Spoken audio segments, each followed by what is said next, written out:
Shalom, selamat pagi semuanya. Bersyukur, berterima kasih pada Tuhan. Kalau pagi hari ini kita boleh bangun lagi dengan tubuh yang diberkati, kekuatan kesehatan yang baru yang datang daripada Tuhan. Bersyukur Bapa pemeliharaan yang terus kita nikmati dari Tuhan. Ini boleh memasuki minggu yang baru lagi. Kita percaya Tuhan setia, pemeliharaannya ajaib dalam hidup kita. Bapa, kami bersyukur, kami berterima kasih kepadamu, sebab Engkau baik bagi kami. Engkau sungguh baik, Engkau sangat baik, teramat baik. Engkau yang selalu baik bagi kami, dan selamanya Engkau baik dalam hidup kami. Terpujilah namamu, dimuliakanlah Engkau dalam hidup, dalam perbuatan-perbuatanmu besar dan ajaib dalam hidup kami. Haleluya. Dimuliakan,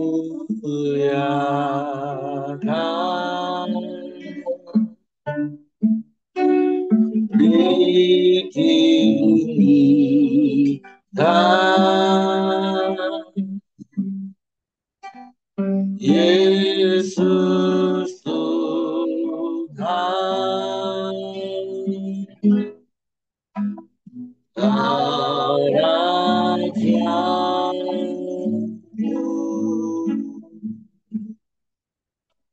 yang berkata,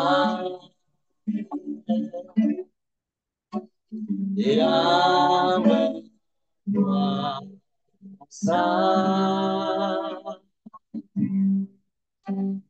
Yesus Tuhan, Kau Rajaku.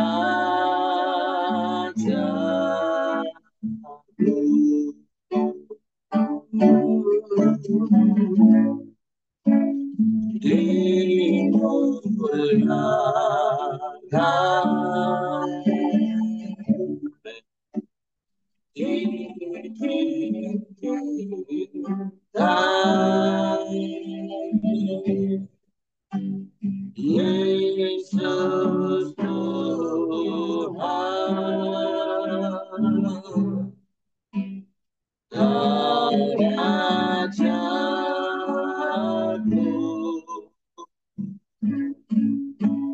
yang berkata,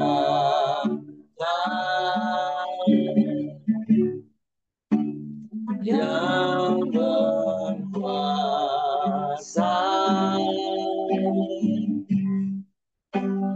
Yesus Tuhan, Kau Rajaku.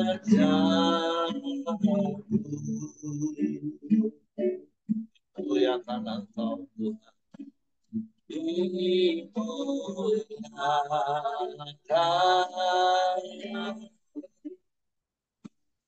ditinggikan, Yesus Tuhan, Kau Rajaku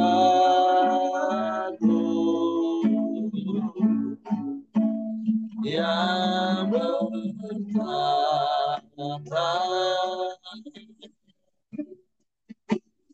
yang berkuasa,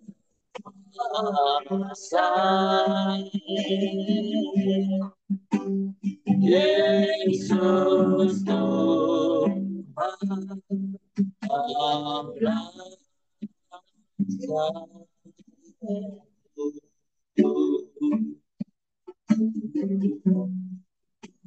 Yesus Tuhan, Kau Rajaku.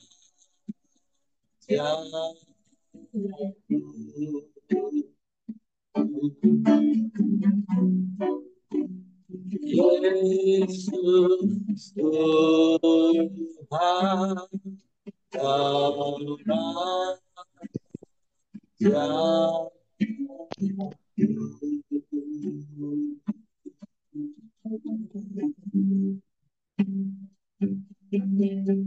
Yesus Tuhan,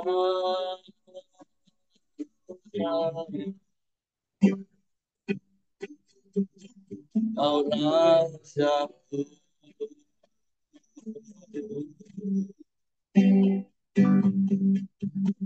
dimuliakan,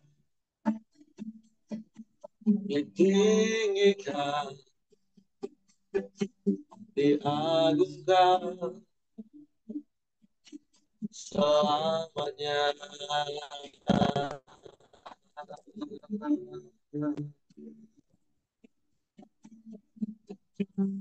Kami sembah,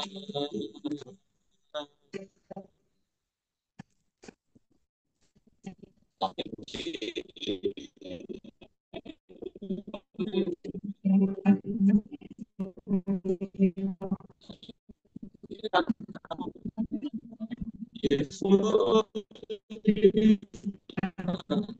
muliakan,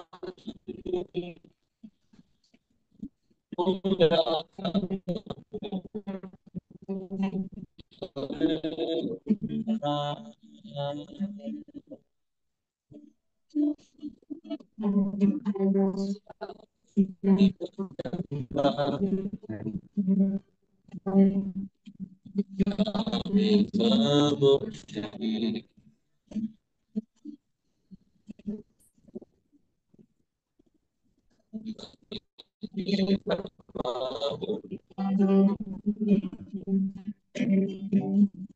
Yesus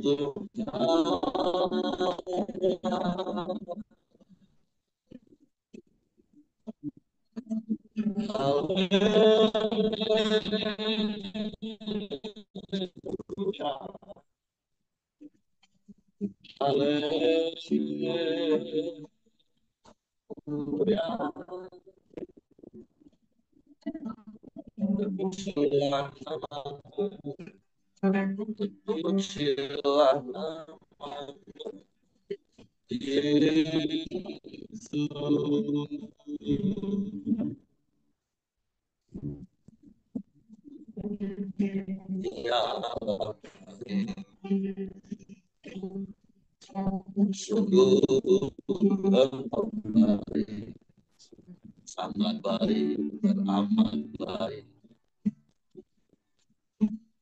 Kau selalu baik, selamanya engkau baik dalam hidup kami. Bukan pernah tinggalkan kami, dan kau tak pernah membiarkan kami sendiri. Kau selalu ada beserta dengan kami. Kami bersyukur. Terima kasih. Pujilah namamu Yesus Tuhan.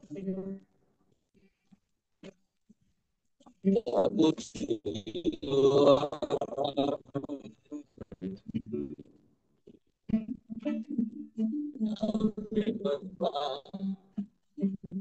Kami menyembah. Berikan namamu.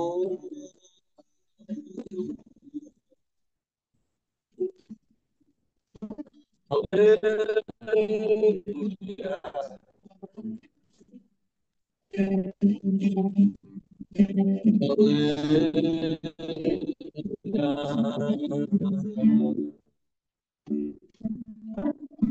Ajaib Tuhan, ajaib Engkau. Pujilah namamu, Terpujilah namamu, kami bersyukur.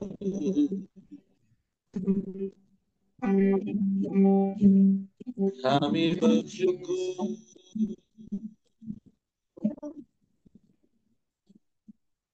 Kami bangga punya Allah yang seperti itu. Kami bangga punya Bapa yang seperti itu. Bapa yang setia, yang tak pernah berubah. Dulu, sekarang, sampai selama-lamanya. Engkau tetap Allah.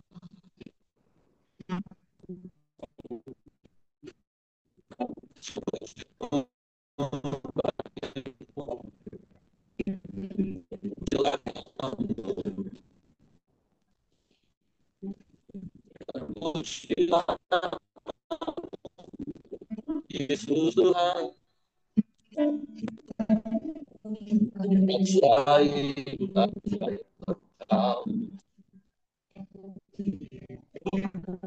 tiada seperti, tiada yang lain, hanya Kau. Terpujilah namamu, Yesus Tuhan.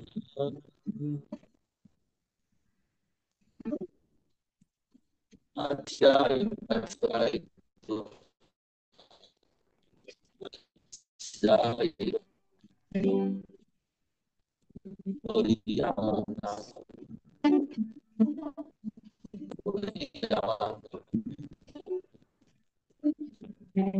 Satu-satunya ada yang lain. Satu-satunya yang layak dipuji, layak sembah, kami bukan dipuji. Sebab Kau Allah di atas segala Allah, Tuhan di atas segala dunia. Kau berasa di atas segala raja. Kau yang berkuasa, yang berdaulat atas segala, atas segala. Apa kami kagum dan tahu Tuhan. Sungguh yang mempesona hidup. Kami bersyukur, kami bersyukur. Kami berterima kasih padamu, Yesus Tuhan. Terpujilah namamu, terpujilah namamu.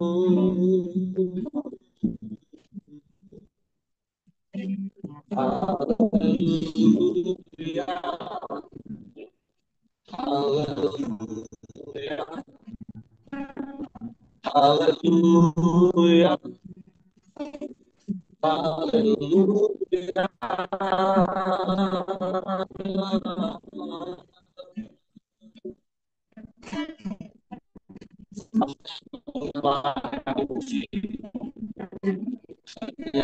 Kau yang layak disembah, yang layak rasa, yang luar biasa. Tiada sepertimu, tiada yang membandingkannya. Satu-satunya Kau berikan, dan dapat terlambat pertolongan kami Tuhan. Kau yang menetapkan, Kau yang mengatur segala masa. Kau yang seperti. Haleluya, haleluya, haleluya. Terpujilah namamu, terpujilah namamu. Terima kasih, terima kasih.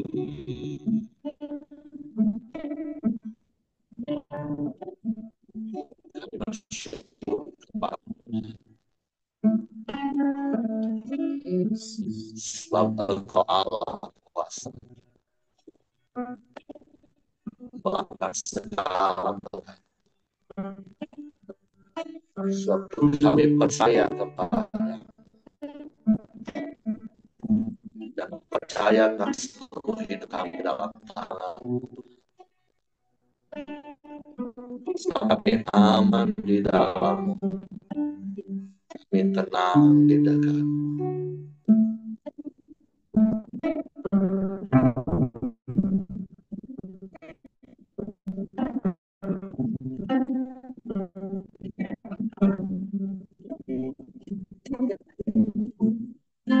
Pujilah-Mu,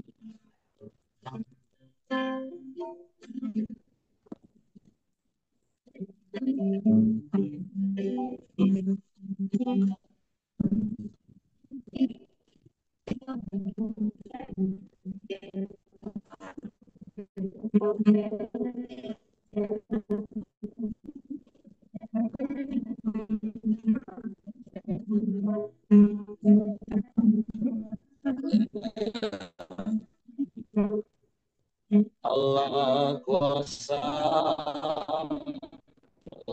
Tuhan segala perkara. Allah Maha Kuasa,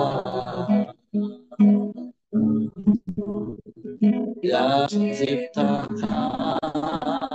seisi dunia. Aduh, Yesus Allah kuasa,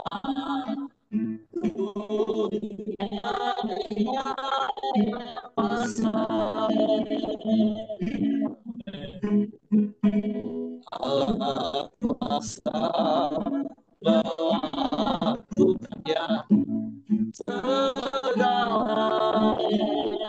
perkara. Allah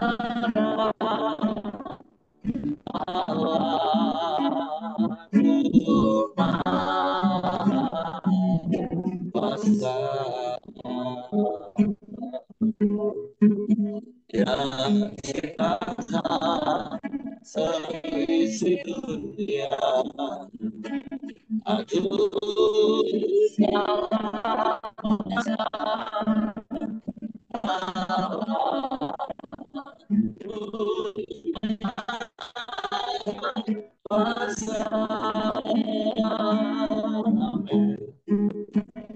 Allah,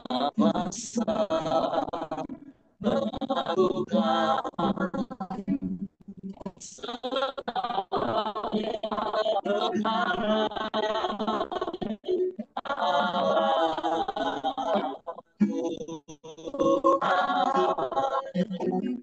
kuasa melakukan segala perkara.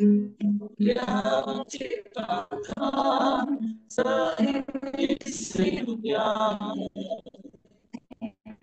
Aduh,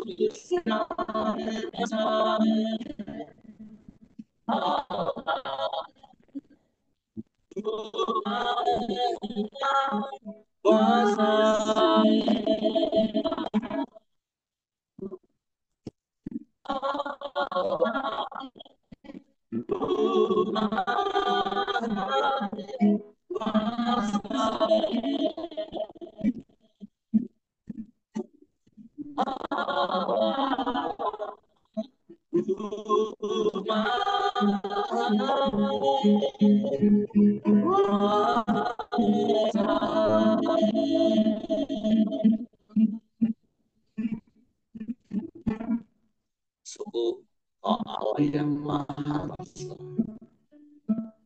Kau yang menciptakan segalanya, Kau yang menetapkan segala masa dan waktu. Waktu kami bangga punya Allah yang seperti Allah yang maha kuasa. Kami percaya dan percayakan seluruh hidup kami ke dalam kekuasaan Tuhan. Kami mentaati setiap firman. Kami menikmati penggenapan janji-janji firman-Mu dalam hidup kami. Bapak, terima kasih. Siapa hati kami untuk firman-Mu kali. Roh Kudus, tolong kami untuk mengerti dan memahami firman-Mu. Dan kami percaya firman dan melakukannya dalam hidup kami. Dalam nama Yesus. Haleluya. Amin.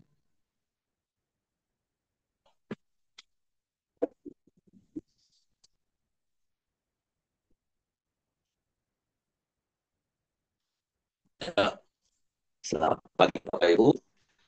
Hari ini pembacaan Alkitab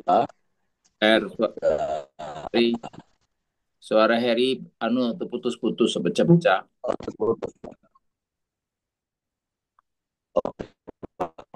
Review ya. Terima kasih untuk informasinya. Oke, hari ini kita sudah mulai masuk di Injil Matius.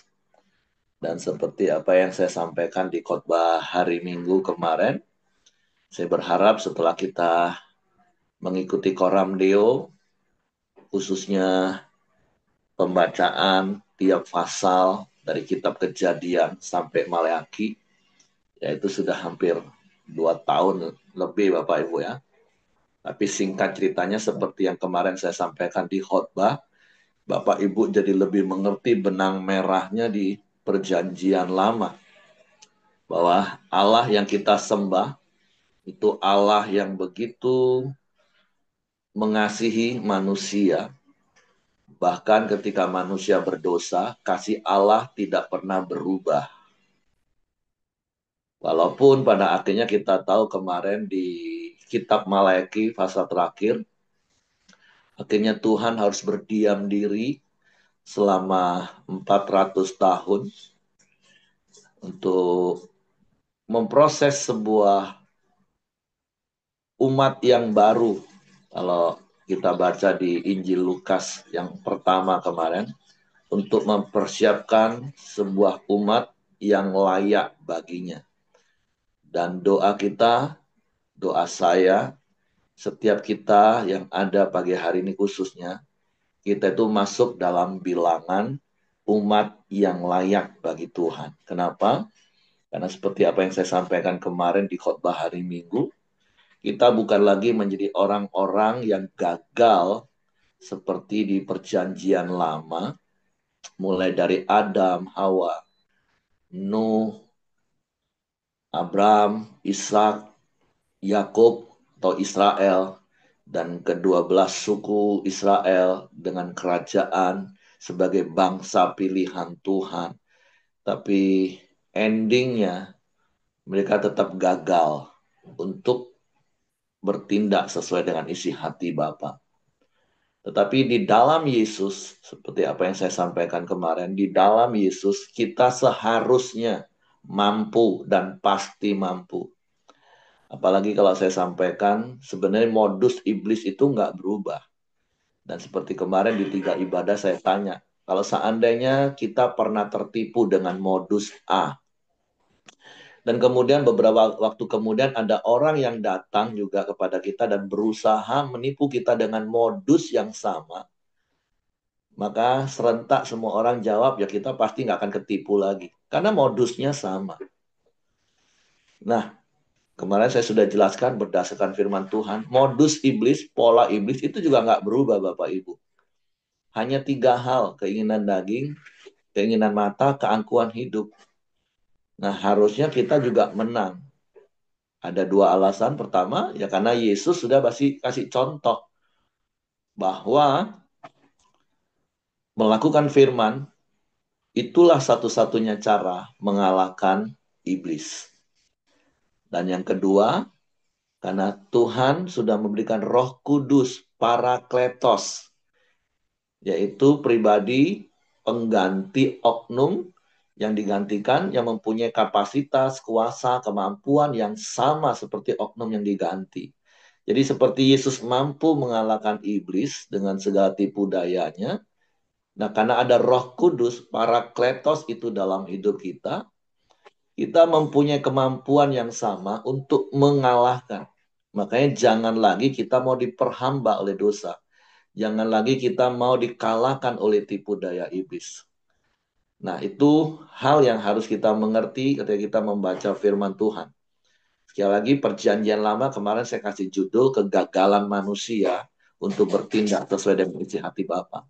Nah, hari ini kita memasuki babak baru di perjanjian baru yang tentu tokoh sentralnya itu adalah Yesus, Adam yang kedua. Yang kita tahu dia berhasil. Kalau Adam pertama gagal, sehingga semua keturunannya berdosa, maka Adam yang kedua yaitu Yesus Kristus, dia taat sampai mati di kayu salib, sehingga setiap orang yang percaya kepadanya dibenarkan menjadi orang benar, itu saudara dan saya. Nah, ini kebenaran yang harus benar-benar dimengerti oleh orang Kristen sesungguhnya. Dengan pemahaman kekristenan yang benar, bahwa aku orang benar, oleh sebab itu aku harus berlaku benar sebagai orang benar. Walaupun kemarin juga saya katakan, Pak, tapi kan kadang kita masih bisa buat dosa. Iya, bisa dan biasa itu dua hal yang berbeda. Kemarin saya sudah kasih contoh tentang petani. Kalau petani itu biasa mencangkul. Nah, kita walaupun bukan petani, bisa nggak mencangkul? Bisa. Nah, jadi biasa dan bisa itu dua hal yang berbeda. Kalau biasa ya memang hari-hari kerjaan itu dia nggak rasa capek lagi, dia nikmati menyangkul. Beda dengan kita yang bukan petani, suruh nyangkul baru aja 1 menit. Aduh, tangan udah capek, pegel, pinggang sudah mau patah. Nggak nyaman. Nah, harusnya orang benar, kalau dia toh satu titik dia melakukan dosa, dia nggak nyaman, dia nggak tahan. Dia pasti akan segera bertobat. Nah, tapi bahaya kalau kita mengaku orang Kristen, mengaku orang benar, tapi nyaman berbuat dosa. Nah, itu bahaya. Jangan-jangan kita bukan Kristen, hanya beragama Kristen. Nah, tapi doa saya ketika kita tiap hari belajar firman, kita semakin ngerti firman, semakin memahami firman. Apalagi sekali lagi saya katakan, kita memasuki babak baru di perjanjian baru, yang fokus utamanya nanti sepanjang perjanjian baru itu adalah Yesus. Jadi saya berdoa tiap hari kita belajar firman Tuhan pasal demi pasal di Alkitab ini, khususnya di perjanjian baru, kita memasuki babak baru, kita semakin mengenal siapa itu Yesus, dan itu menolong kita untuk semakin serupa dengan Yesus. Jadi fokus utama kita, Yesus. Makanya salah satu nilai di Pelita Community adalah berpusatkan pada Kristus. Nah, hidup kita harus berpusatkan pada Kristus. Nah, makanya ya tentu kita harus mengenal siapa itu Kristus dengan seluruh aspek. Melalui firman Tuhan kita tahu. Jadi mari kita mulai perjalanan yang baru di dalam perjanjian baru dari Matius pasal yang pertama. Silsilah Yesus Kristus. Inilah silsilah Yesus Kristus, anak Daud, anak Abraham. Abraham memperanakan Ishak, Ishak memperanakan Yakub, Yakub memperanakan Yehuda dan saudara-saudaranya. Yehuda memperanakan Peres dan Zerah dari Tamar, Peres memperanakan Hezron, Hezron memperanakan Ram. Ram memperanakan Aminadab, Aminadab memperanakan Nahason, Nahason memperanakan Salmon. Salmon memperanakan Boas dari Rahab. Boas memperanakan Obed dari Rut. Obed memperanakan Isai. Isai memperanakan Raja Daud. Daud memperanakan Salomo dari istri Uria. Salomo memperanakan Rehabeam. Rehabeam memperanakan Abia. Abia memperanakan Asa. Asa memperanakan Yosafat. Yosafat memperanakan Yoram. Yoram memperanakan Uzia. Usia memperanakan Yotam, Yotam memperanakan Ahaz, Ahaz memperanakan Hizkia. Hizkia memperanakan Manasya, Manasya memperanakan Amon. Amon memperanakan Yosia. Yosia memperanakan Yekhonya dan saudara-saudaranya pada waktu pembuangan ke Babel. Sesudah pembuangan ke Babel, Yekhonya memperanakan Sealtiel, Sealtiel memperanakan Zerubabel. Zerubabel memperanakan Abihud, Abihud memperanakan Elyakim. Elyakim memperanakan Azor. Azor memperanakan Zadok, Zadok memperanakan Akim, Akim memperanakan Eliud, Eliud memperanakan Eleazar. Eleazar memperanakan Matan, Matan memperanakan Yakub, Yakub memperanakan Yusuf suami Maria yang melahirkan Yesus yang disebut Kristus. Jadi seluruhnya ada 14 keturunan dari Abraham sampai Daud, 14 keturunan dari Daud sampai pembuangan ke Babel, dan 14 keturunan dari pembuangan Babel sampai Kristus. Nah, saya baca dulu di perikop yang pertama. Ini bicara tentang silsilah Yesus Kristus. Nah, hal yang menarik yang perlu kita tahu, yang pertama disebutkan begini. Inilah silsilah Yesus Kristus anak Daud. Baru, anak Abraham. Dan mulai titik silsilahnya dari Abraham. Nah, tentu ada hal yang harus kita tahu. Kenapa Daud disebut dulu dibanding Abraham? Ya, beberapa kali kita tahu Yesus disebut anak Daud. Dia keturunan raja. Nah, karena nanti kalau kita belajar 4 Injil, Injil itu masing-masing mempunyai apa ya sebutannya, ikonnya ya. Kalau di Matius ini Yesus itu sebagai raja. Nanti di Markus itu sebagai hamba. Nah, jadi kalau di Lukas itu sebagai apa ya, nabi dan imam kalau nggak salah, di Yohanes nanti sebagai anak Allah. Nah, makanya di sini disebut anak Daud. Karena Tuhan berkata bahwa kerajaanmu tidak akan berkesudahan. Nah, kerajaan Daud kita tahu sih pada akhirnya setelah Salomo, terus anaknya Rehabeam kalau nggak salah atau Yerobeam ya, saya sering lupa terbalik dua itu.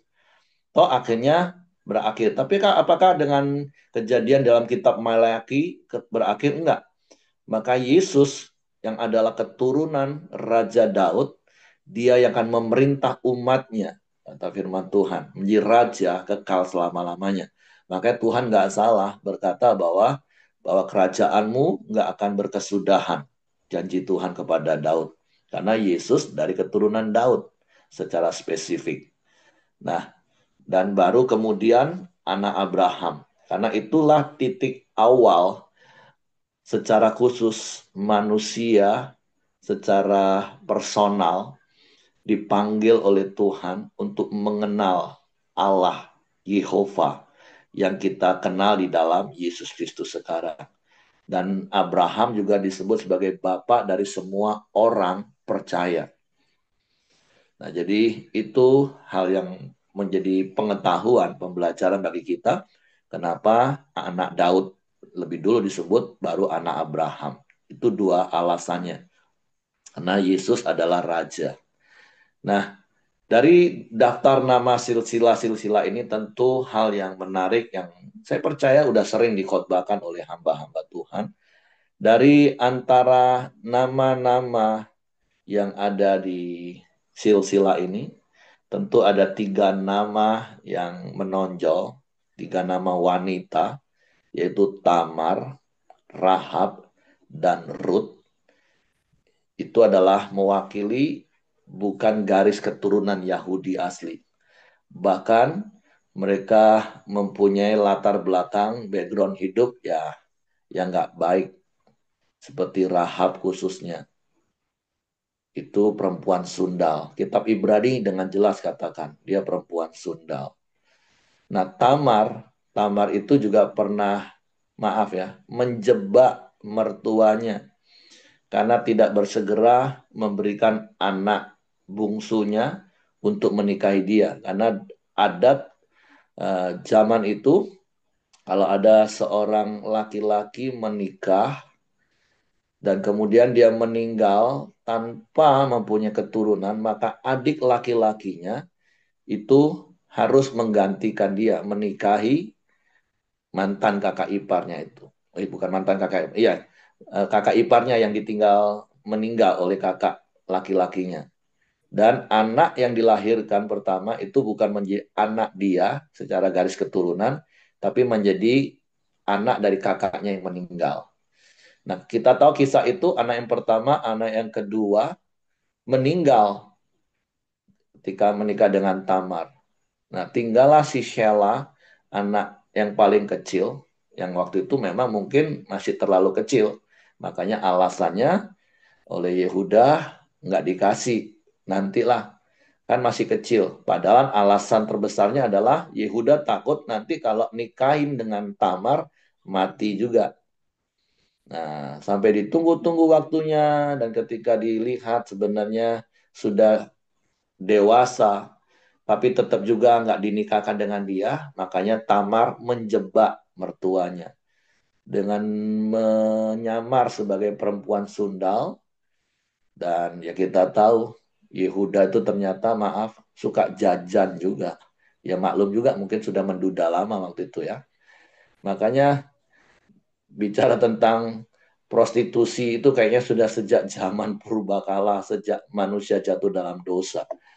Karena itulah keinginan daging yang ditawarkan oleh iblis.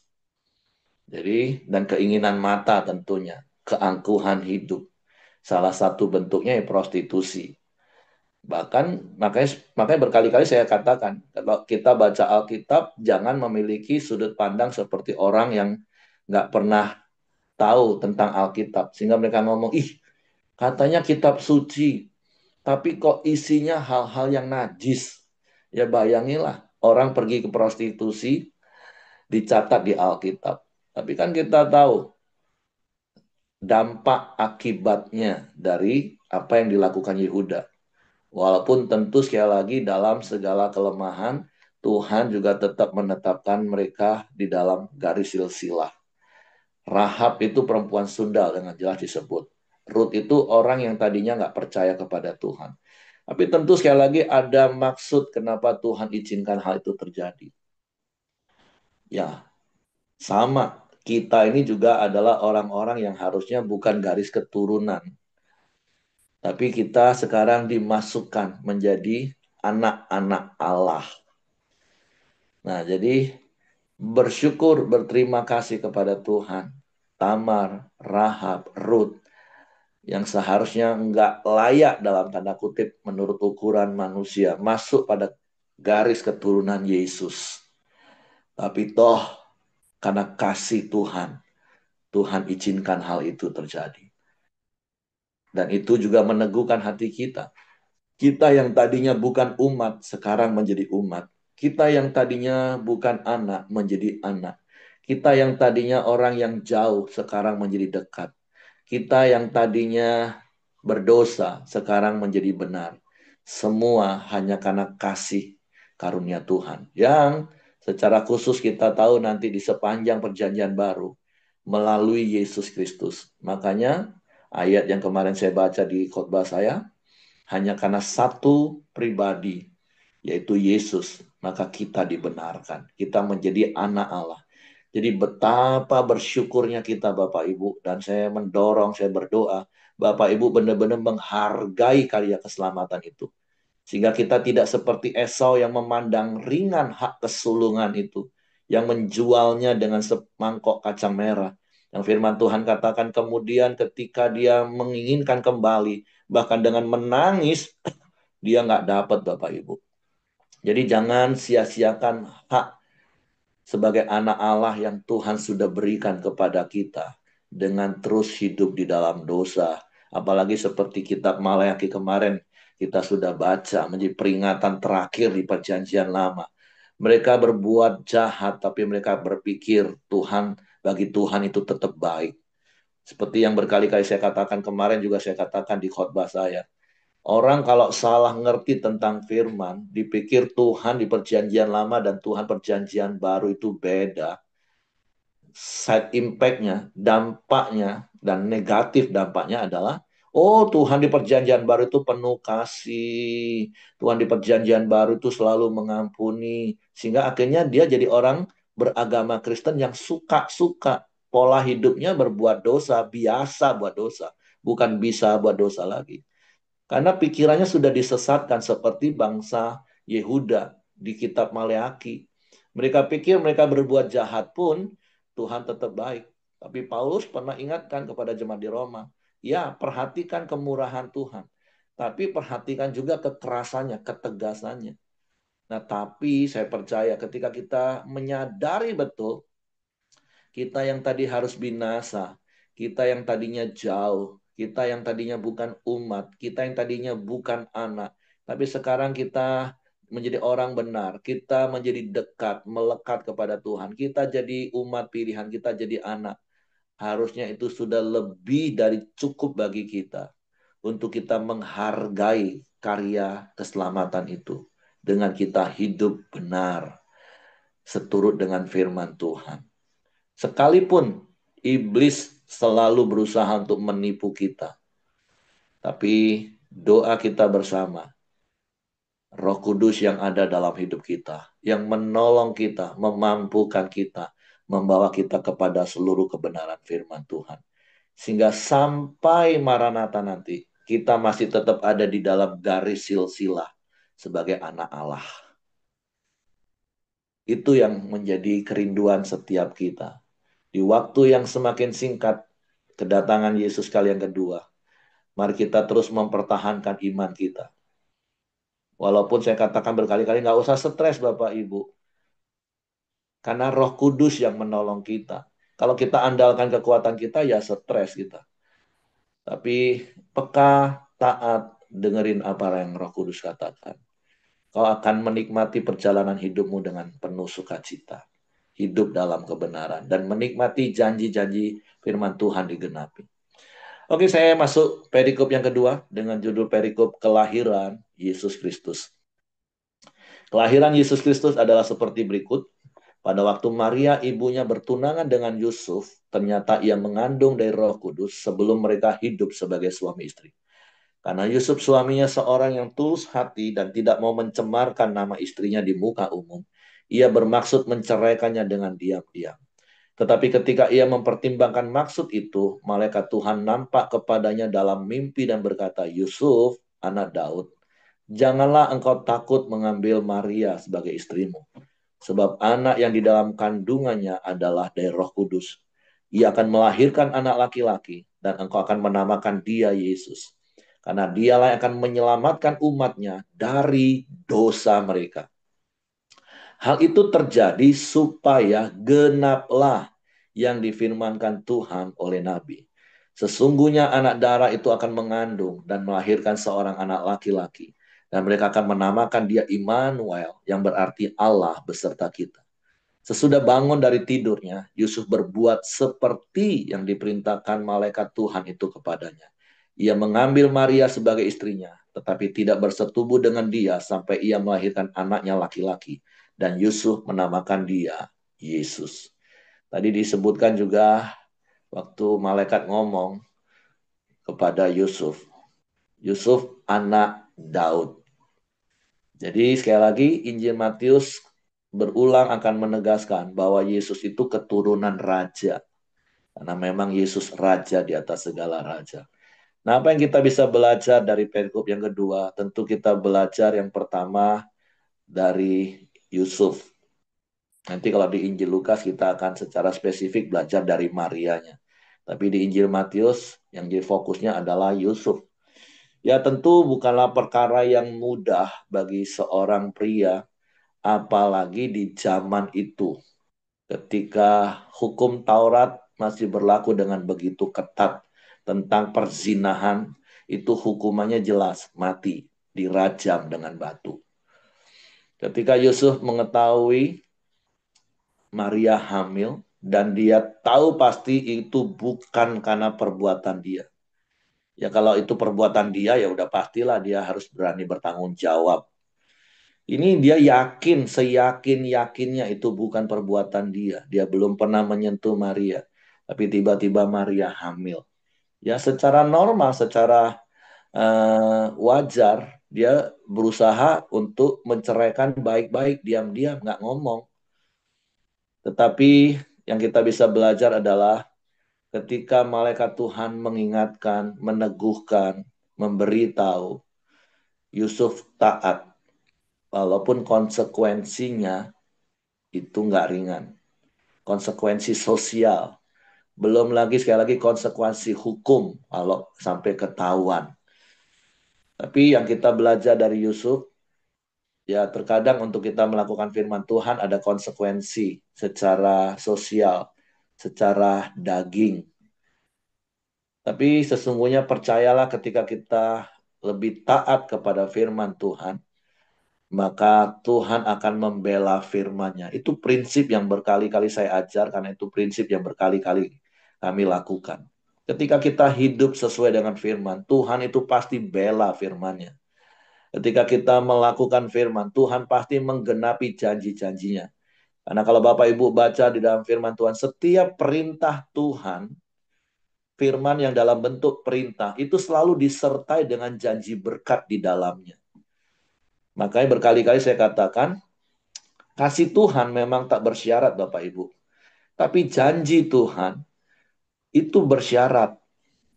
Kalau kita lakukan perintahnya, baru kita terima berkatnya. Makanya ada begitu banyak orang Kristen, maaf, seperti bahasa kemarin juga saya katakan, kurang ajar. Tidak mau memprioritaskan Tuhan. Contoh seperti yang Pak Simon singgung di kitab Malaki kemarin, tentang perpuluhan. Berkali-kali saya katakan perpuluhan itu kan berbicara tentang sikap hati kita memprioritaskan Tuhan.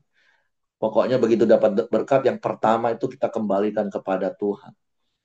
Tapi nggak mau lakukan. Tapi giliran minta tolong sama Tuhan, minta jalur prioritas, minta didulukan. Bahkan sampai iri sama orang. Kok kalau orang lain kayaknya cepat ditolong Pak, kalau aku enggak. Nah, kalau kau mau mendapatkan prioritas, ya sikap hatimu harus memprioritaskan Tuhan. Yang terutama di dalam hidup ini.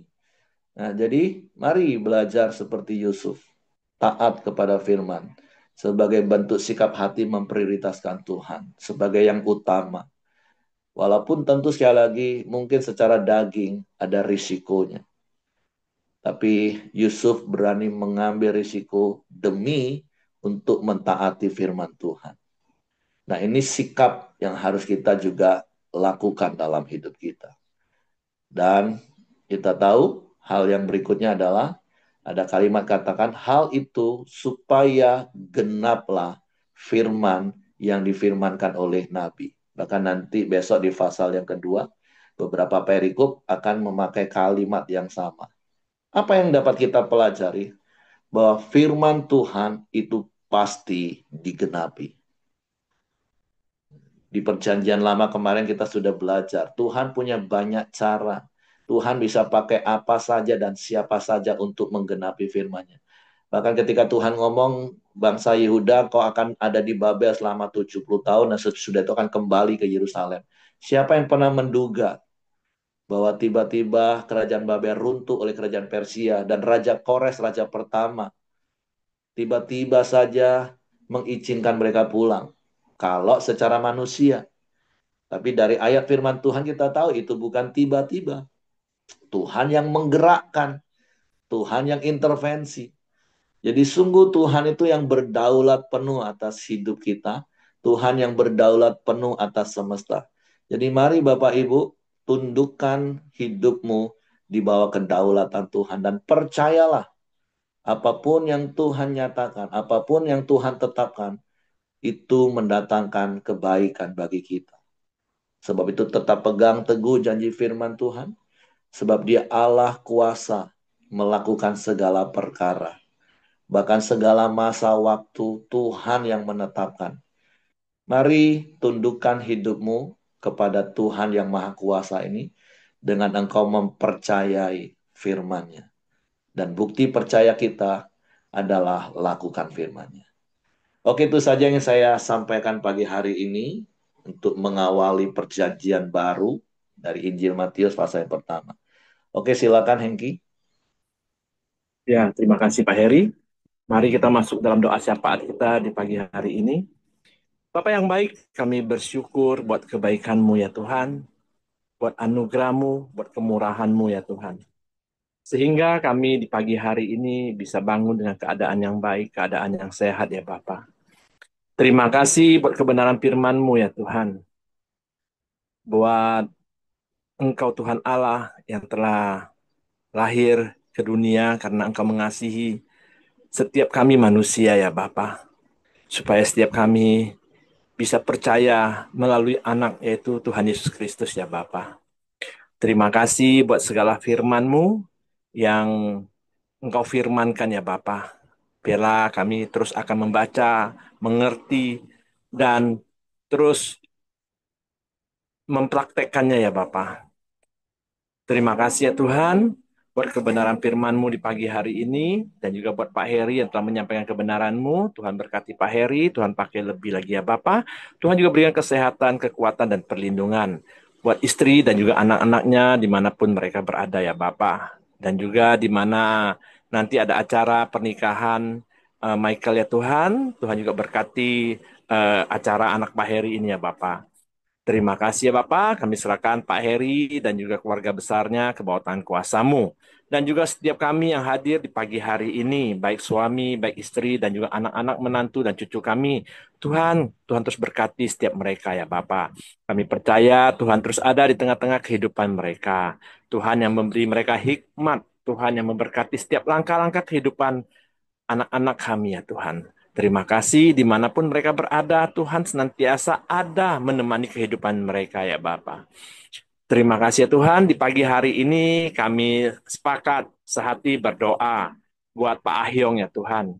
Biarlah semakin hari Tuhan pulihkan. Tuhan memberikan kesehatan yang lebih baik ya Tuhan.